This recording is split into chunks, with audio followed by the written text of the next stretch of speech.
Buried inside a U.S. Space Force recruitment video is something astonishing. It is a quiet but massive disclosure about foreign powers building bases on the moon. Watch this.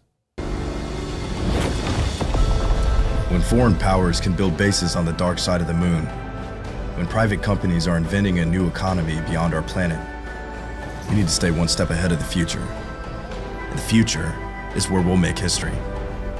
So why would they say that? What do they know that we don't? Well, our next guest knows it well. She considers herself a survivor of the United States secret space program. She's seen these bases. She's seen these craft. She's really seen the dark side of this technology in a way that very few people have. Niara Isley is a former auto-track radar operator with the United States Air Force. She was involved in the secret space program, and she calls herself a survivor of the secret space program for reasons we'll get into here on the show. She is a whistleblower. She's an author. She's a speaker. She has an incredible book called Facing the Shadow, Embracing the Light, which you can find on Amazon. And Niara joins us again here on the show. Welcome back. Great to see you. Thank you very much for having me, Clayton. I very much appreciate it. It was time for us to talk again.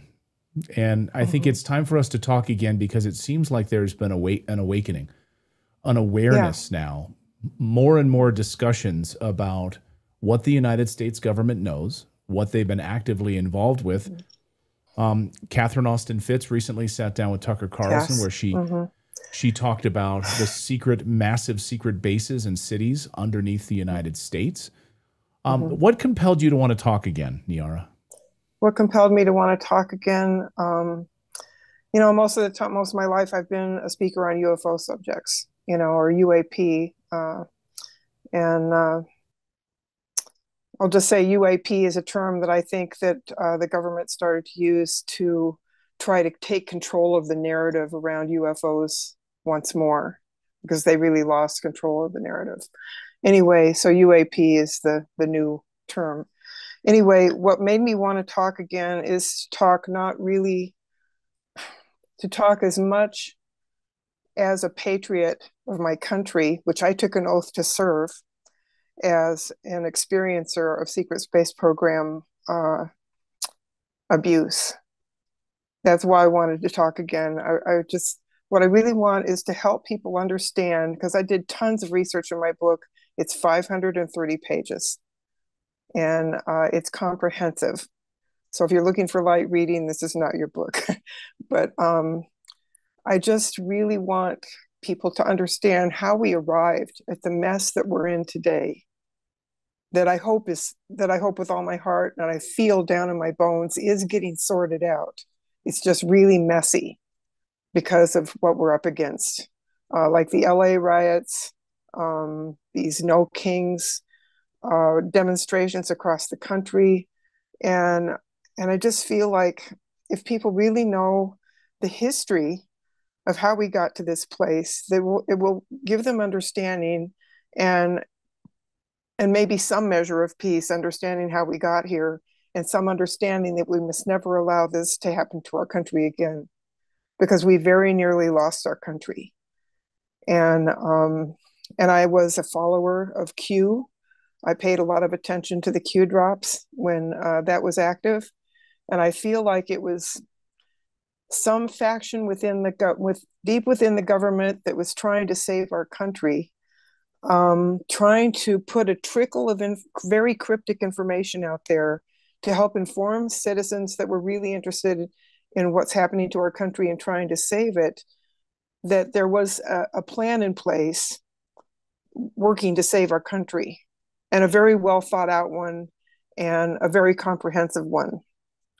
And the reason I believe in it is because with all the research I did for my own book, and all the things I learned, and all the things I put in there to educate people, besides just telling the story about my experiences.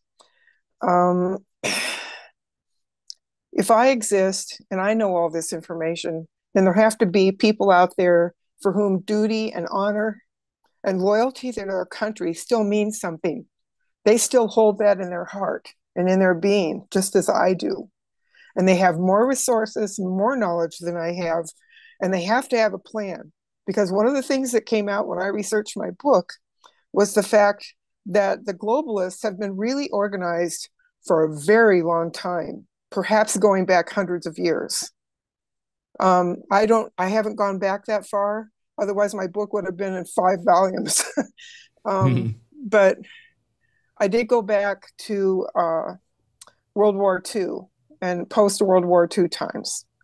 And there was something that happened after World War II where we defeated the Nazis in Germany, at least ostensibly. But we wanted to know what the Nazi scientists who worked in the concentration camps and who worked for their Nazi regime, we wanted to know the science that they knew.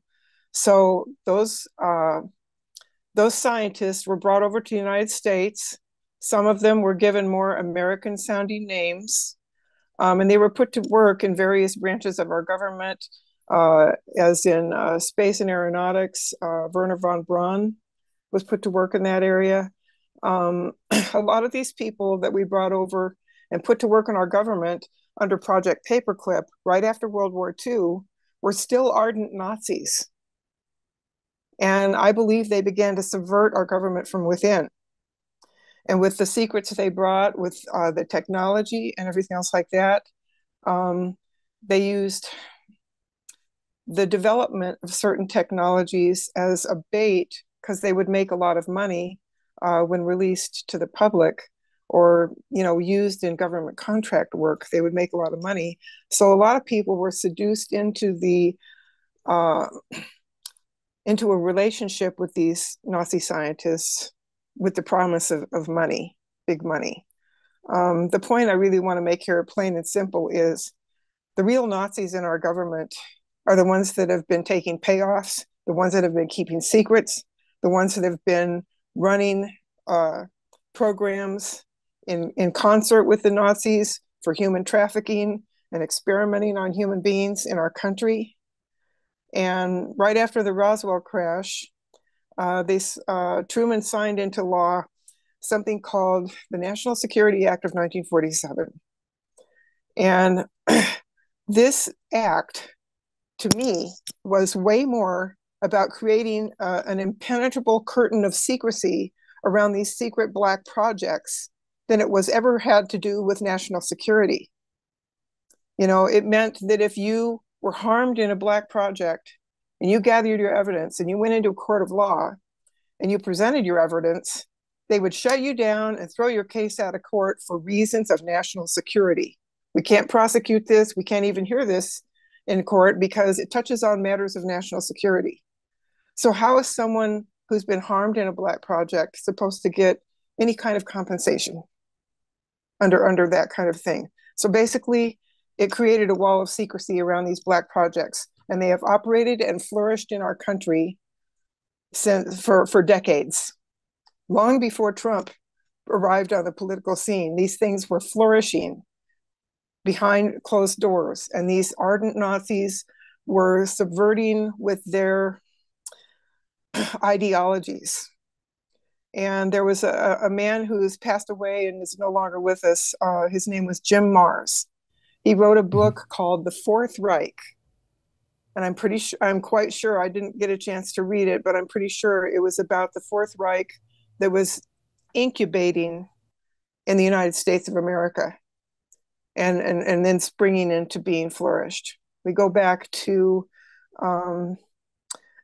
President Eisenhower in his farewell speech, where he warned about the rise of misplaced power exists and will persist. And only a knowledgeable and well-informed citizenry has a chance to bring this to a halt or keep it under control.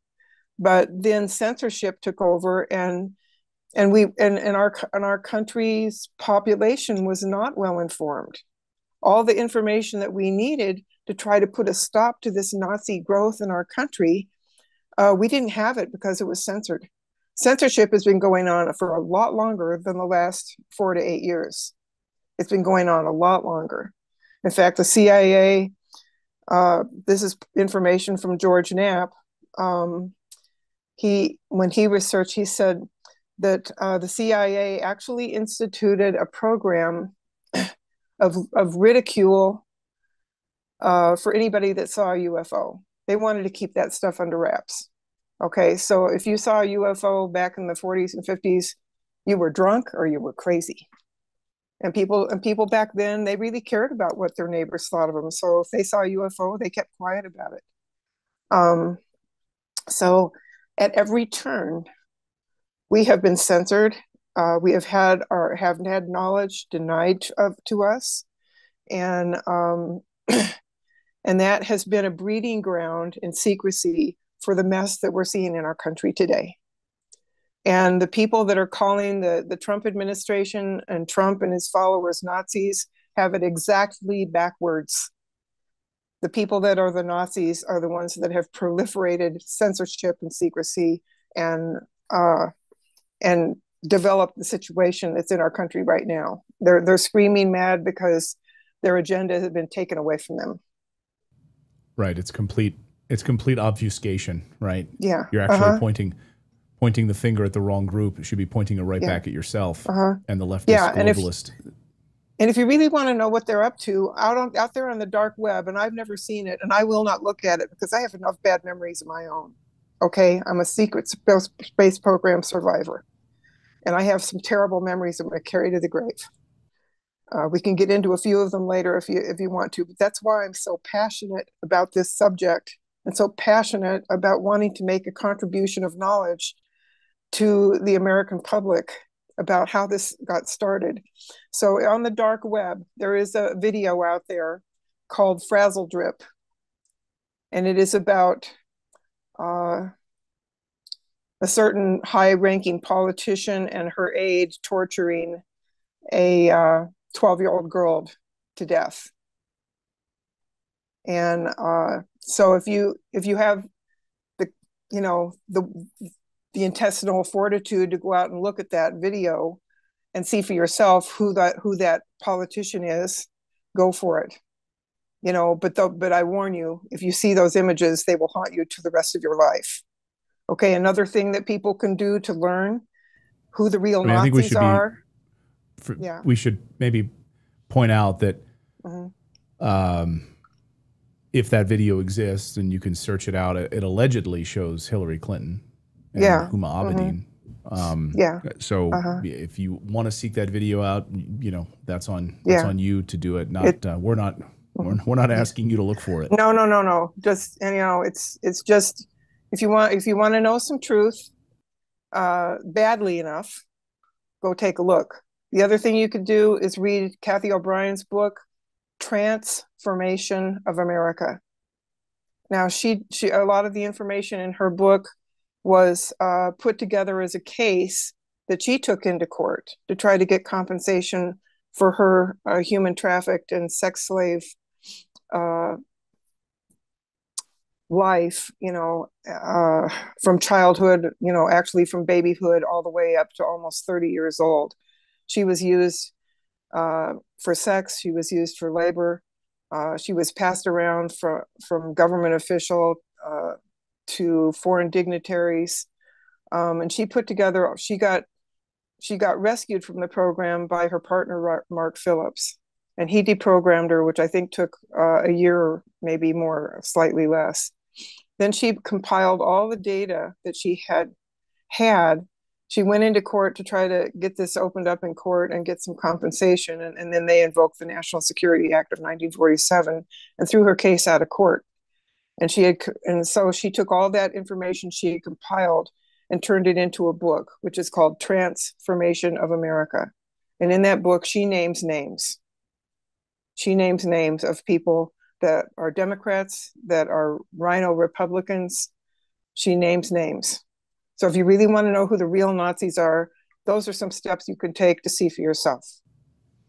Right. As you point out, Jim Marrs really linked the permanent sort of Nazis that were in the United States under Operation Paperclip, really transformed into the globalist agenda in the United States. They've never gone away.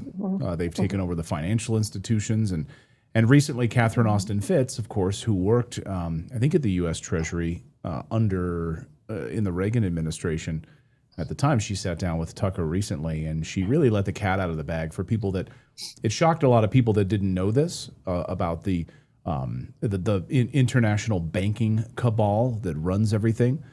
She also talked about where all of this money had been funneled into these black budget programs in the United States, including massive underground cities in the United States, the secret space program. So maybe we can just walk back a little bit for our audience here. Sure. If they're uninitiated, how would you describe the secret space program, and how would you describe your involvement with it when you were in the United States Air Force? Okay, well, one of the best beginning points is a book that was published years and years ago. It was called Alternative 3. And the authors of it, after it was published, it was so sensational. And it actually, the culmination of the book was getting their hands on a video of Mars. And it hadn't been tampered with color-wise. And there was some kind of blue sky there. And the information in it also said that there was air on Mars.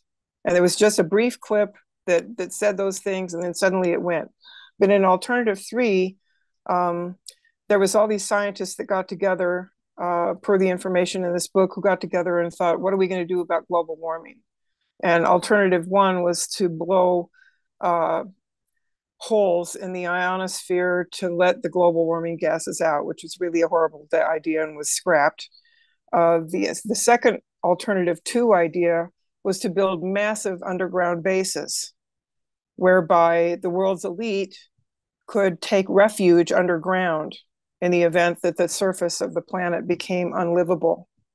Now that's the first time that I ran into underground base information. And it has, as far as I'm concerned, proceeded apace. I live not very far from the Dulce base under Archuleta in New Mesa. Mexico? Yes, it's about an hour's drive from where I live. I have no desire to go there. I've had enough. I've had enough happen to me in my life. I don't want any more. So, but I know that it's out there. I remember Phil Schneider talking about all the different levels. The upper levels are occupied by humans. The lower levels are occupied by extraterrestrials who are doing experimentation on humans down there. And I don't know if this is current. I know it was current in the past. It was happening in the past. I'm not sure about what the status of the base is today. So, but there's that one, and there's all these trains. Some of the research I found early on was videos of these huge tunnel boring machines that actually heat their way through the rock and vitrify the rock through melting as they pass through the rock, making these huge tunnels and hollowing out huge areas underground. And when you vitrify the rock, vitrification is the rock is melted to the point where it turns to a type of glass. And it makes for a very strong thing. It's not like a tunnel where you have to prop it up like in a mine. It's a very strong, it leaves a very strong wall that's not going to collapse unless it gets exploded somehow. So your involvement in the space program. So I think for a lot of people who are sitting there saying, well, okay, she's talking about books and things that have been written about it, but you experienced this firsthand. So, yes. And you talked at the beginning about other people who are, there are many other people like you. I don't want to take too much time with it. Yeah. There are many other people. Sorry, let me just finish that thought. There are many other people like you out there who have this information, who are sitting on this information. Some of them have come forward. Some of them have already gone on the record about the secret space program. You are, but there's very few. There are only a handful of people who've spoken out about this. So what is the secret space program? The secret space program is, it kind of fits in with that Alternative 3 book, was a venture out into space to colonize Mars and have a base on the moon as kind of a jumping off place to go to Mars. That was in alternative 3 also. So my personal experience with that was being in the military, doing my job as an auto track radar operator, and then I got out of the military, and I thought that was really all there was to it. So, but after I got out of the military, certain situations were causing me what I didn't realize at the time was pretty severe PTSD, severe anxiety attacks, where my heart would take off at a mad gallop, and I would have trouble breathing. And I just was like, what the heck is this? Where is this coming from? I don't have any experiences that even help me to attach to this. So my body was having PTSD, but I didn't really realize what it was for. So I went through this about 9 years, and I nearly committed suicide because the anxiety and the rages got so bad. I was afraid I was just making my family miserable. And I decided not to commit suicide because I think spiritually, I think it's a really bad idea. I won't go into the story around that, but it's a bad idea. So I thought, well, I can't go on living like this, so I got to make a commitment to healing. And out of that commitment, which was a very powerful commitment to healing, I encountered the fact through a friend that I had 3 months of missing time from 1980 when I was serving in the Air Force and out on the Nevada test site on the radar range. And I was taken out in the middle of the night to test the radar on UFOs. And they couldn't be tracked, which was what they were hoping for, I imagine. And they were either real UFOs, or I saw them in the sky after we ran the radar trying to track them. They couldn't be tracked. And then I was taken to some kind of facility that I think may have been Area 51. They wanted to keep me in the dark. They gave me fatigues to wear that night with no rank insignia, no name tags, no identifying marks of any kind. Me and the other people that were out there to run the radar were forbidden to speak to each other at gunpoint. They were quite serious about isolating us from each other and any kind of sharing or talking we might have done, which was terrifying. And then we were taken to this medical facility, and I personally was taken off into a little room after sitting in the waiting room for a while, and I was injected with an experimental chemical. They kind of tricked me into it. I was laying there not knowing what was going to happen, and then some guy with a hypodermic came walking up beside the right side of my head, and he injected me before I really knew what was even happening. And my body went immediately into shock. I was taken down a long staircase and tossed in this little room where I went through the effects of that injection. And I think people were watching me go through the effects through a one-way mirror. And then I was taken out of that room. Well, I was still shaken, still in shock from that injection, but not screaming anymore. And I was sexually assaulted in front of 8 people by 2 security guards. And that's really kind of the tip of the iceberg that I found out. But it certainly explained why I was having all the rages and all the anxiety and all the effects of PTSD. And I found out some years later that one of the things one of those security guards would do to me to traumatize me into breaking my memory and putting it in the subconscious was he would strangle me until I lost consciousness while raping me. And I learned from Fred Burks, who worked in the White House for quite some time, that is an actual mind control technique that they use on people to sexually traumatize them so badly that they take that memory and everything surrounding it and they break it off, and it goes into the deep subconscious where it stays hidden, either forever or until the person finds a way to retrieve it, which I did. And So that was the first part of it. Then I found out through later hypnosis sessions, and that I was taken off planet, I was taken to the moon, and I was used for labor and sexual recreation for a week at a time. And the way they were able to get away with it and have me go missing for that week was the people that I would have been working with at the test site out on the radar range were told that I had gotten sick, and they put me on a bus back to Las Vegas. And then the people that I would have normally been hanging out with in Las Vegas during that week thought, well, she's just uprange doing her usual shift up there. And so it was possible for me to be missed for an entire week without anybody going looking for me. And it's pretty horrible stuff, you know, it's pretty horrible stuff. And so on the moon, there was the hard labor, there was not being allowed to sleep. So you're worked during the day and you're passed around in a group of guys for the night times. And these are human beings. And you don't get sleep. These are, yes, human beings. These are human beings as part of the Air Force or part of the program that are just like using you as a sex slave? I think some of them were probably military, but I think a lot of them were just workers on the moon. They were contract workers. I think a lot of them were civilian, and they just put us in the room, me and some other girls, and said, you can do whatever you want, just don't leave any marks, you know.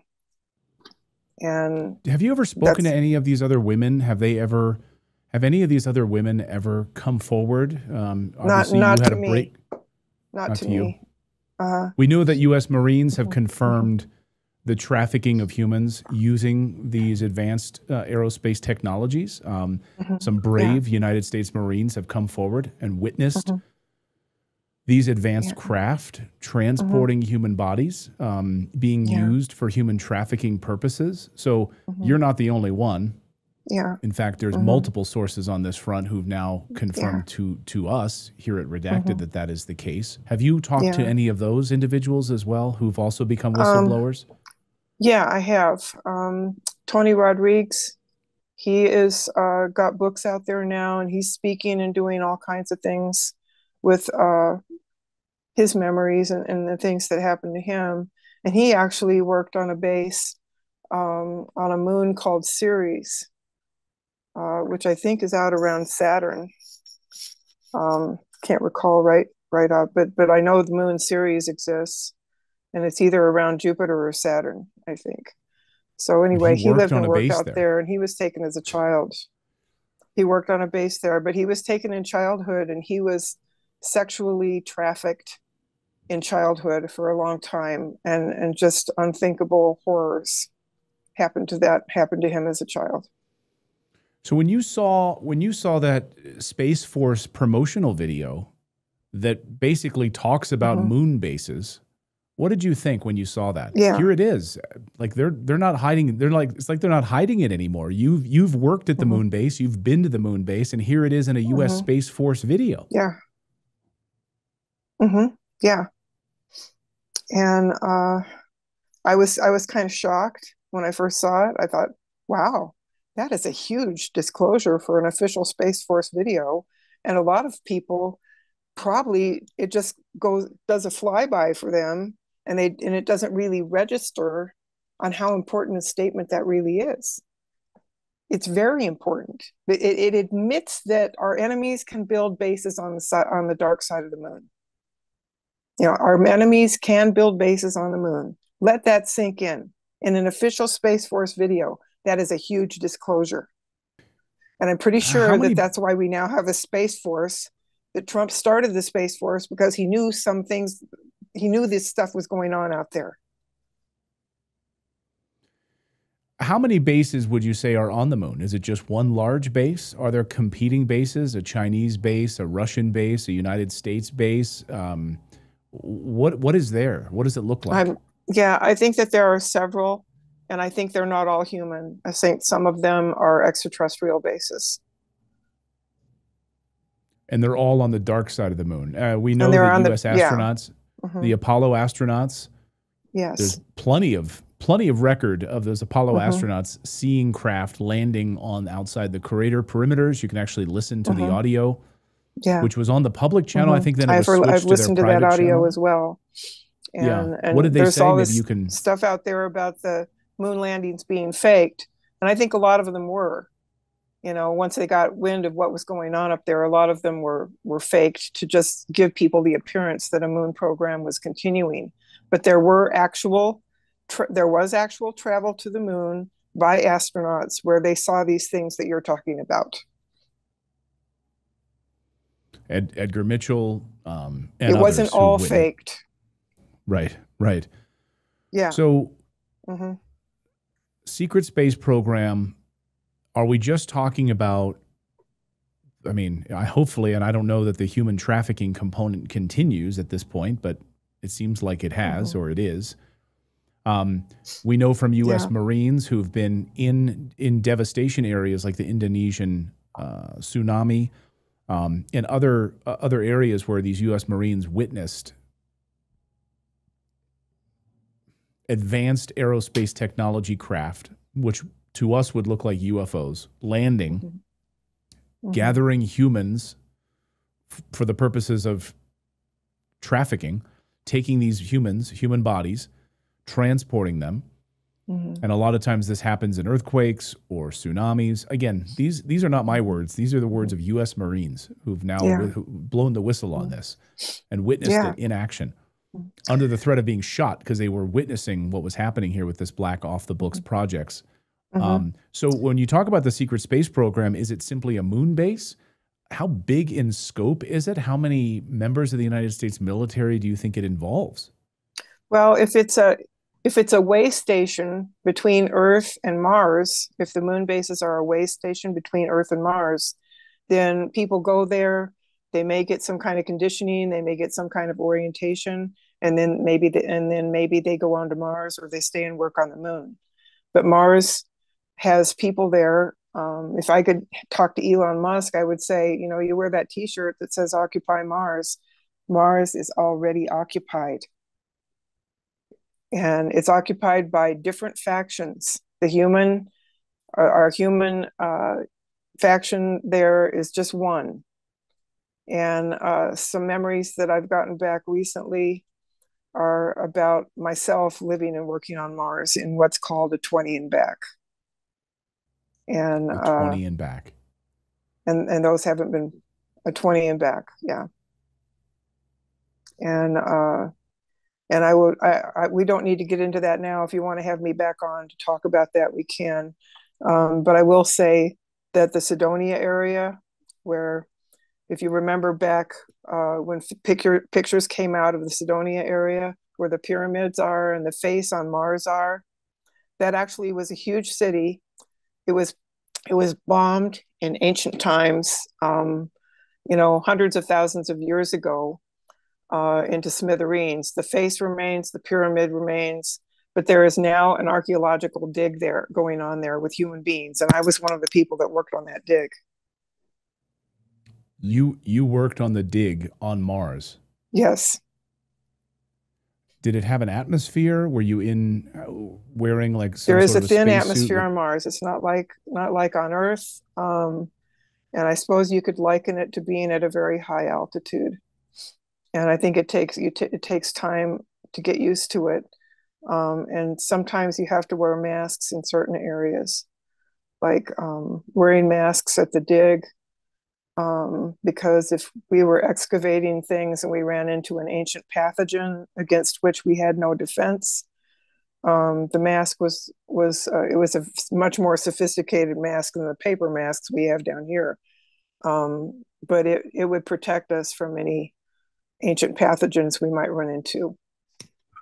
When you see the movie The Martian, the atmosphere is non-existent basically, and you're going to freeze in a matter of seconds. That's not Mars.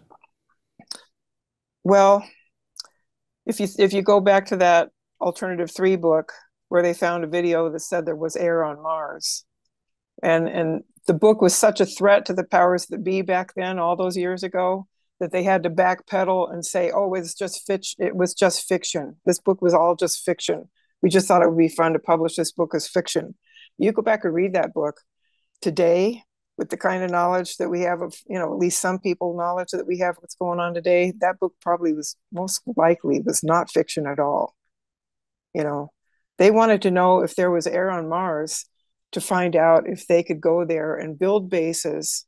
Again, underground bases were for people to escape the surface if the surface of the Earth became unlivable. Same thing with the Martian bases.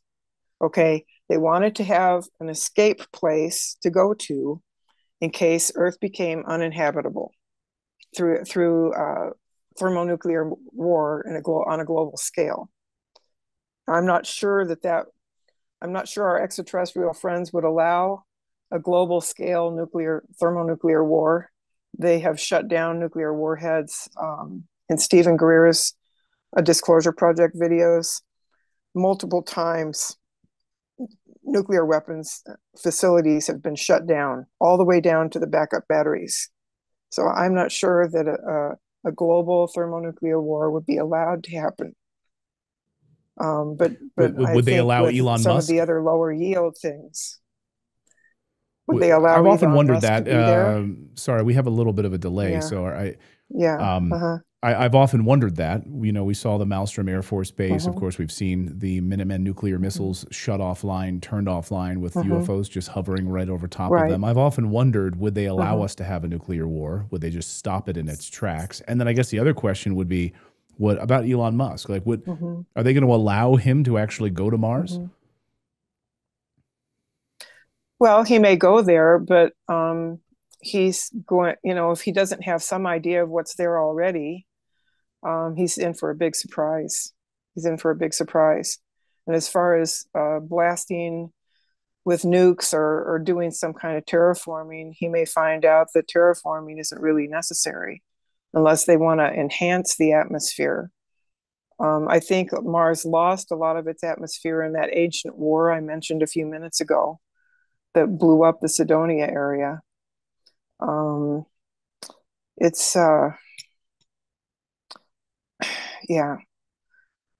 that's why I mentioned genetic experimentation. While I was living and working on Mars, there was more sexual exploitation, but there was also genetic manipulation. Women were used as a breeding vessel for hybrid offspring. If we found viable DNA at the dig, that DNA was taken back to a laboratory, it was mapped, and if it was found to be some kind of bipedal humanoid in the mapping of the DNA, they would put it together with human DNA, usually the DNA of the woman that was going to gestate the hybrid. And they would put the DNA together and they would create a fetus. And you didn't get meal times. You got regular meal times on Mars, and that was it. There's no going to the refrigerator for a midnight snack. You get breakfast, lunch, and dinner, and that's it. If you miss one of those meals, oh well, too bad. You don't get to eat it that day. So they would put fertility drugs in our food if the women there to get pregnant for these genetic gestations, I'll call them. So and every other time, if they didn't want us to get pregnant, they would put contraceptives in our food. But if they wanted us to get pregnant, they would put fertility drugs in the food. And then when we had to participate in the sexual recreation sessions, and we got pregnant because we were on fertility drugs, then they would find out about the pregnancy. They would take us to a lab. They would remove the human fetus and put the hybrid fetus in. And we would carry it until almost full term. And then we'd be taken back to the laboratory and they would take it out. And they would take it away, and none of us women ever got to see it. We never got to see what was growing inside of us. How many times did this happen to you? I'm not sure how many, but I know it happened multiple times. I'm still kind of in the process on Mars. I'm still in the process of trying to get at more of these memories. I have a special process to do it, and I hope to get back to it soon. Anyway, human trafficking is a monstrous thing to do to human beings. And I remember when I was on the table the first time when they were going to do the implantation procedure, and I said, I'm just going on record saying, I don't want this. I don't want anything to do with this. I don't want this. Whatever you're doing to me, I don't want it. And they just kind of looked at me with a blank face and put me under anesthesia and did it anyway. You know, and this was in the early 1980s? So, yeah. Mm-hmm. And so you have no idea how many other women or men were a part of this process because it was so secretive? Well, there was a lot. You know, there were a lot of people. Yeah. I'm pretty sure I was selected to work on the dig because that's been archaeology and paleontology were strong interests of mine when I was a child and up into adulthood. So they probably thought I would have an affinity for working there, and they were right. I used to look around and work there and look at things and think this would be my dream job if only I wasn't a captive here. You know, it was pretty incredible to work there, but not as a captive, not, you know. So the base that you were on Mars, would you say it was in the Cydonia area? Yeah, it was a separate compound. There was like a main base. When I was brought to Mars, I was brought to Mars via a jump room, which is kind of like a Stargate. And the origin point was, I believe, at Area 51, out of the Nevada desert, and then it exited on Mars. And the first thing that happened to me when I got to Mars was I was told to go to a big room and there was an orientation going on. And in the orientation, they basically said, you're going to be assigned work here. And there are these sexual recreation sessions and you will participate in them. You have no choice, you know, and then you do your work. And if you behave yourself and you're obedient, you will earn privileges. And if you're disobedient, you will get punished. And the punishment was both physical and psychological, and it was very bad. And just to be clear, this is while you were still in the United States Air Force. Like these were orders. Yeah. This wasn't just a suggestion. These were orders. Yeah.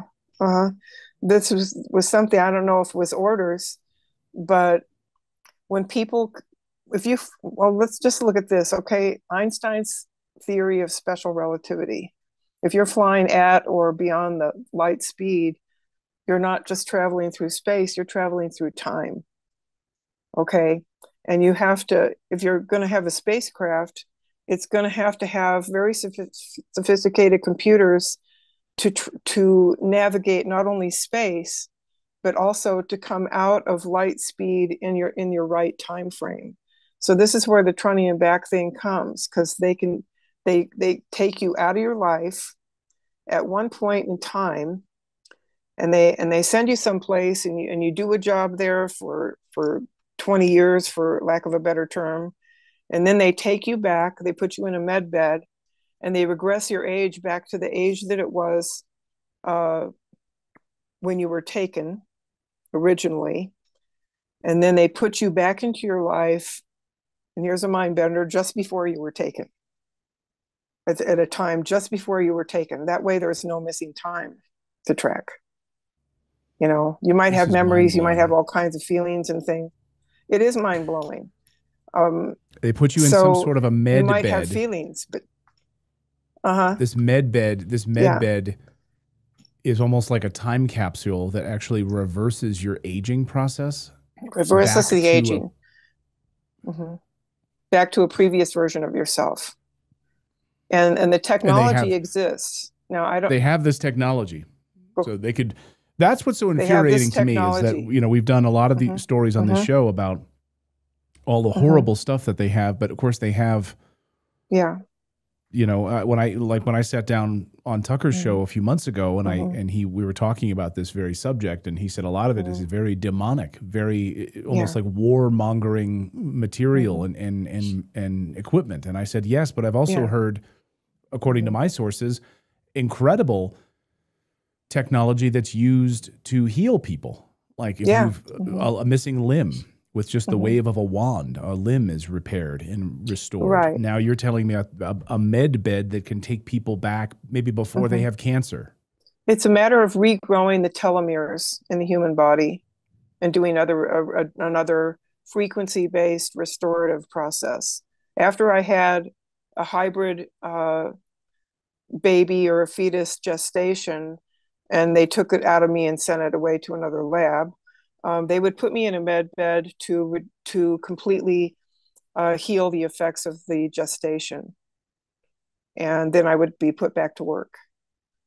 And but I still had the emotional trauma of going through the experience, you know, even though my body was put back together as if it had never had that happen to it. I mean, this is like something out of Star Trek where you step onto a teleporter pad to be transported up to the Enterprise, and they're able to remove the disease from your body in that transportation process where they're ripping apart your atoms and then stitching them back together when you arrive on the Enterprise. I mean, it's have you ever heard? Yeah, have you ever heard of the energy enhancement system? No. Okay. Well, that's a technology that has come out in the United States and the world over the last few years. And it's a frequency and energy technology where there are these screens and they have colored codes that kind of go up and down the screens. And there is a frequency generated by them that kind of gathers in the middle of this big room where the screens are. And it has all these different effects. It can repair mitochondrial function. It can clean the blood. It does several things. One of the things it actually does is it has an anti-aging effect by regrowing telomeres. And this is technology that you can access and go visit today. You'd have to spend a lot more time in this environment than what a med bed would require, you know, to get those benefits. But the technology exists, and one of the things it is purported to do is regrow telomeres, which are the aging tags in our cells. You know, we're born with long telomeres, and as we age, they get shorter. So this regrows them to long again, and that's a youthening restorative effect. So, okay, we have this med bed, which is just blowing my mind. And you're blowing my mind that this technology is here and we have access to it, but you'd have to spend more time in this environment. But you also mentioned, because I was going to ask you how you actually got from point A to point B when they would take you to the moon base or to the Mars base, this Stargate. Can you explain what that is and how it worked? Well, it was a small room. I was taken in there with one other person, and then there was a person who took us in there and operated. We sat in chairs. And this person that brought us in here operated a control panel on the wall. And then all the lights went off in the room. And there was this is what I remember, okay? And I remember a blue glow kind of coming into the room from, it was non-local. It was just kind of a bluish glow. It was dim. And then there was kind of a reddish glow. And then the lights came back on normally. And when we exited the room, we were on Mars. And we were ushered straight into an orientation. And so our shit, like, I guess I would think that we would use some sort of an anti-gravity propulsion UFO style transportation of humans back and forth. But that's not the case at all. We're using I think that both are the case. I think a jump room is used. I also think that spacecraft are used as well. And I guess one is almost instantaneous, and the other would take minutes, days. Well, probably days, depending on how fast they wanted to get there. But I think it would take days. And there is another whistleblower who passed away, unfortunately, that said he was on a spacecraft going to Mars for weeks. It took weeks to get there. So I guess it depends on the type of craft and the type of propulsion system that it has. So, and also maybe the size of the cargo. If they just want to transport one individual, they can go to this small Stargate room. How many, do you happen to know how many of these Stargate rooms are in the United States that we have access no idea. You know, I was really low on the totem pole as far as need to know. They were taking me basically as a slave, as, you know, I was, you know, I might as well have been a laboratory animal. You don't tell a laboratory animal all your secrets and what's really going on, and this is how it works and everything else like that. They just don't treat you that way. You're just a thing. You're just a thing to be used. They don't give you any information. The secret space program, that was the early 1980s. How big do you think it's gotten since then? The government never shrinks. So do you think it's I'm sure it's expanded now? Yeah, I think it's much more massive. And like I said, this part of the reason I really wanted to come on your show is because this kind of human trafficking is an absolute horror. It's an absolute horror what happens here on Earth to children and adults that get trafficked here on Earth. It's horrific, but it is also horrific out there, and the things that they can do beyond any oversight whatsoever, because they are in control of these facilities and these bases. And it's going to have to be about going to these planets and liberating people like myself that have been used in these programs and rehabilitating them. And then there's the flip side of all this. If we could get rid of all the horrors of the human trafficking and the way people have been abused and everything else like that, and we still have the technology, we could use it to fly out past Mars and mine the asteroid field for rare minerals that we need back on the planet, without having to dig up our home and mess with our ecosystem here. And I'm not a climate change person. That's climate change is a hoax. It's a lie meant to try to bamboozle humanity into thinking that they're the problem. We're the pollution on the planet. And you know, there's so much potential that if we get this horror of human trafficking out of here and get rid of all the secrecy, bring all this stuff out in the open, we have a future that we've only dreamed about in science fiction, like a Star Trek future, you know, or a Stargate SG-1 future where without all the bad. We have so much that is potential of us going out into space and colonizing and doing a better job of it than when we came to the United States and kicked the Indians off their own land. We can't be doing that again, you know, but we could go out there and just think what the possibilities are. They're limitless, you know, and that could be humanity's future. And just like the pioneers that went west, you know, there would be pioneers lined up to go to space and just to see what's out there, and then to live and to work out there and be part of something big that's contributing to humanity in a really good way. That's what we can do once we get the horror out of it. The stain of the child sex trafficking industry, the human trafficking industry. And I think, you know, as we've covered it extensively on our show, the United States government is the largest purveyor, or had been, at least over the past few years, the largest purveyor of child sex trafficking in the world. And so when you have hundreds of thousands of children that have just come across the border and they're disappeared, and even President Trump said, I don't know where they are, because it was all facilitated by the Department of Homeland Security under Alejandro Mayorkas. It was all orchestrated by these NGOs. And then there's the children of Maui. So many children disappeared during the Maui attack, you know, that just leveled the city, you know.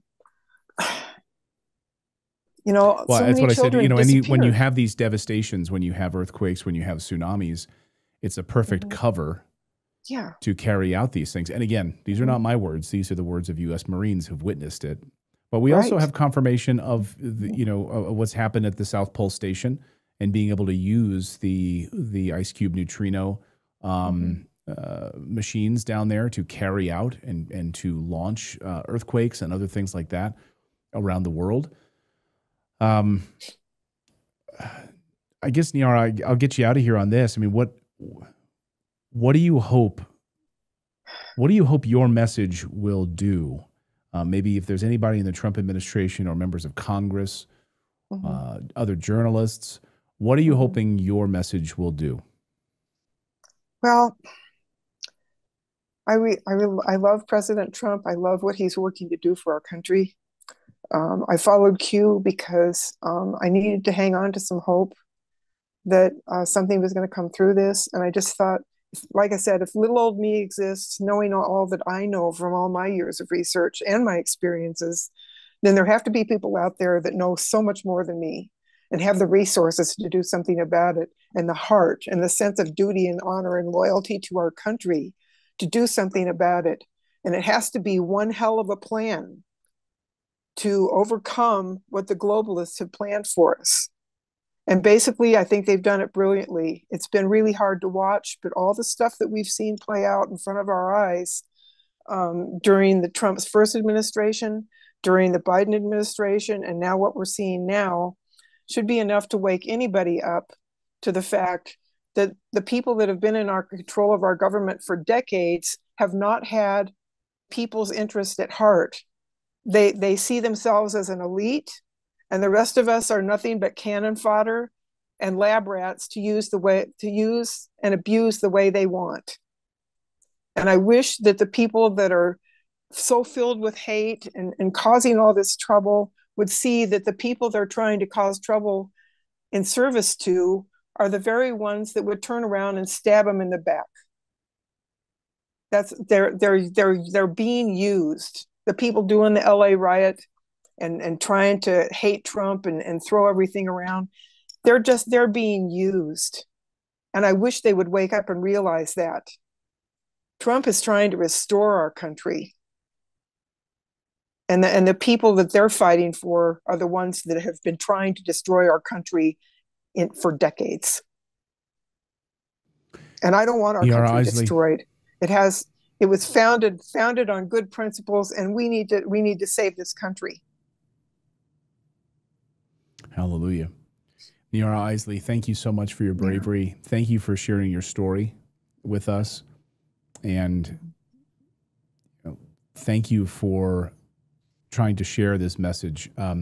Again, people can read your book if they want to.